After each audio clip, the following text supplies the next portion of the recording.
back with the Vodka O Australian GT Championship.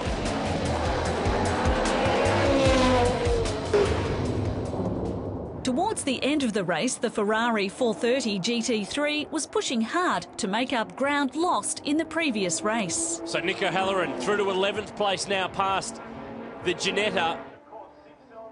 Down at turn 14, final corner, gets a little bit sideways. Oh, he gathers it up and he lets the Ginetta pass again, so he's got all that work in front of him to do.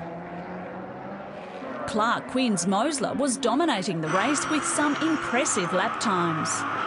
We jump aboard the race leading car through the centre chicane out towards Wakefield Street. And what you're hearing is a Chev-based 7-litre engine.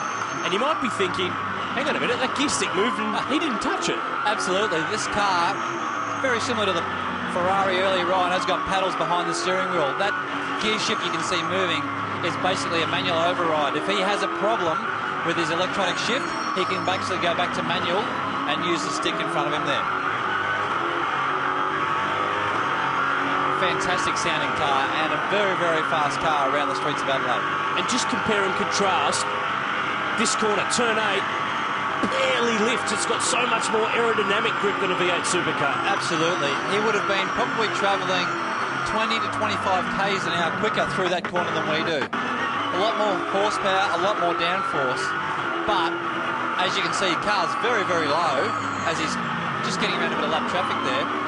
Very, very low, so not as good over the curbs as the V8 supercar. So they are susceptible for more damage and easier damage if you touch the curbs too hard. Makes me jealous. I wish I had paddle shift on my V8 supercar.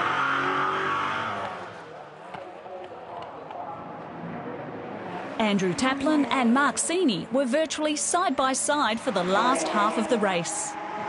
The Porsche boys getting stuck into it now. Taplin was excluded from race 1 for a push start from his pit stop, but the fight back in race 2 is going all right.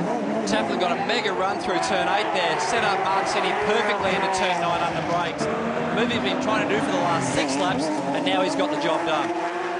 In the end, no one could get close to Quinn as he claimed 2 from 2 at the opening round of the season.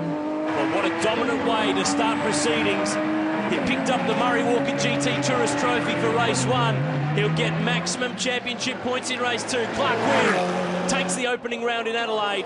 Great drive from Greg Crick to be second. Mark Eddy home in third.